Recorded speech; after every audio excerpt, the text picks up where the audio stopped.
आता पाहूया टॉप 9 महत्त्वाच्या बातम्या।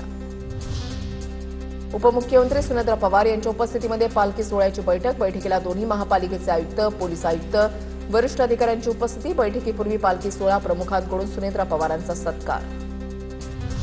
मुंबईतील नेस्को ड्रग्ज प्रकरणातील 2 आरोपींना जामीन मंजूर। मुंबई उच्च न्यायालयाकडून आरोपींना जामीन मंजूर। 1 लाखांच्या जात मुचलक्यावर जामीन मंजूर। राज्यातील गुणवत्तापूर्ण आणि प्रेरणादायी शिक्षकांच्या शोधाला सुरुवात। आदर्श शिक्षक उपक्रमांतर्गत निवड प्रक्रिया सुरू। प्रत्येक केंद्रातून 2 शिक्षकांची निवड करून 15 जूनपर्यंत माहिती सादर करण्याचे निर्देश। रायगडच्या पेणमधील गणेश मूर्तींच्या किमतीमध्ये 25% वाढ। कच्चा माल, रंग आणि वाहतूक खर्च वाढल्याचा परिणाम। गणेशोत्सवापूर्वी भाववाढीनं भाविकांच्या खिशाला फटका। दोडामार्ग आणि सावंतवाडी तालुक्यानंतर आता ओंकार हत्ती झोळंबे गावात दाखल। काही दिवसांपूर्वी ओंकार हत्तीच्या हल्ल्यामध्ये एका शेतकऱ्याचा मृत्यू। ओंकारचा लोकवस्तीवर वावर वाढल्यामुळे परिसरात भीतीचं वातावरण। नाशकात मोबाईल कपड्यांचा आमिष दाखवून अल्पवयीन आदिवासी मुलीचं अपहरण। आदिवासी मुलीचा जबरदस्तीनं विवाह लावल्याचा प्रकार उघड। विवाहासाठी मुलीची विक्री करून लाखो रुपये उकळल्याचा आरोप। हर्सूल पोलिसांची मोठी कारवाई। आंतरजिल्हा टोळी गजाआड।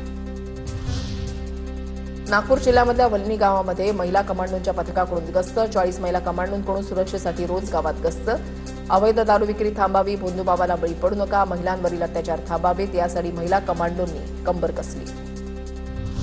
जळगावच्या सराफा बाजारामध्ये सोनं 2,000 तर चांदी 6,000 महागली। सोन्याचे दर जीएसटीसह प्रतितोळा 1,51,616 रुपयांवर तर चांदी 2.5 लाखांवर। महाराष्ट्राची अभिनेत्री प्राजक्ता माळी करणार दाक्षिणात्य चित्रपटसृष्टीमध्ये पदार्पण। प्राजक्ताच्या आगामी तेलुगू चित्रपटाचं चित्रीकरण सुरू होणार। तेलुगू चित्रपटसृष्टीमध्ये तिच्या नव्या प्रवासाकडे सर्वांचं लक्ष।